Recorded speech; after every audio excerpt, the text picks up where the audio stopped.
आज हम मेरी क्वीन ऑफ अपोस्टल्स चर्च संगम विहार के ऑल्टर सर्वर्स आप सभी के समक्ष एक नाटक प्रस्तुत करने जा रहे हैं जिसका शीर्षक है जीवन जल आत्मा का परिवर्तन। यह घटना समारिया देश में घटती है। यीशु अपने शिष्यों के साथ यात्रा कर रहे हैं। दोपहर का समय है, सभी थके हुए हैं। प्रभु, समारिया से होकर जाना ठीक नहीं है। लोग अच्छा नहीं समझते। मुझे वहाँ जाना ही है। वहाँ एक आत्मा मेरी प्रतीक्षा कर रही है। मैं यहाँ रुकता हूँ। शिष्यों, तुम नगर जाकर भोजन ले आओ। गुरुवर, क्या आप यहाँ अकेले रुकेंगे? हाँ, मैं यही प्रतीक्षा करूँगा। यीशु याकूब के कुएं के पास बैठ जाते हैं। उसी समय एक समारी स्त्री पानी भरने आती है। हे स्त्री, मुझे पानी पिलाओ।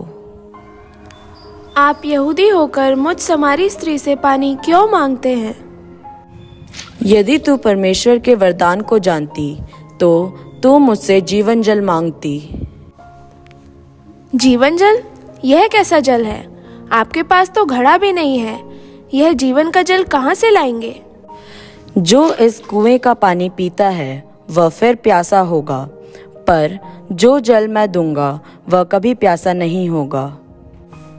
प्रभु, मुझे वह जीवन जल दीजिए ताकि मुझे यहाँ जल लेने दोबारा ना आना पड़े और मेरी प्यास सदा के लिए बुझ जाए।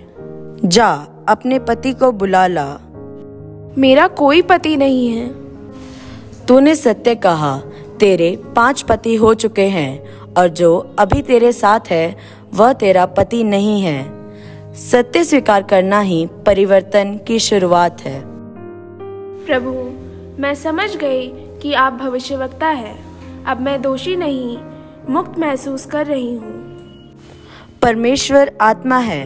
वह सच्चाई से आराधना करने वालों को खोजता है। उसी क्षण शिष्य लौट आते हैं।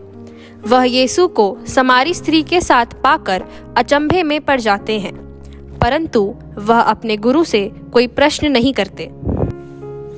प्रभु, भोजन तैयार है। मेरा भोजन आत्माओं को जीवन देना है। समारी स्त्री वहीं अपना घड़ा छोड़कर गांव की ओर दौड़ती है। आओ उस मनुष्य को देखो जिसने मेरे बारे में सब कुछ बता दिया। आओ उस मनुष्य को देखो जिसने मेरे बारे में सब बता दिया। आओ उस मनुष्य को देखो। क्या सच में उसके बारे में सब कुछ बता दिया?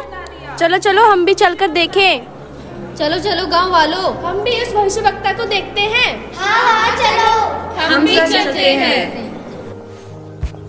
सभी गांव वाले याकूब के कुएं के पास यीशु को देखने पहुंचते हैं।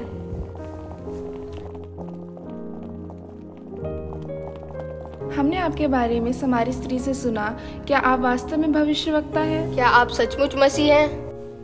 मैं तुम्हारा उद्धार करता हूँ। मैं तुम्हें नया जीवन प्रदान करूँगा और जो मेरे पास आता है मैं उसे कभी अस्वीकार नहीं करता। अब हम सचमुच जान गए कि आप ही मसीह हैं। उनमें से बहुतों ने मसीह पर विश्वास किया।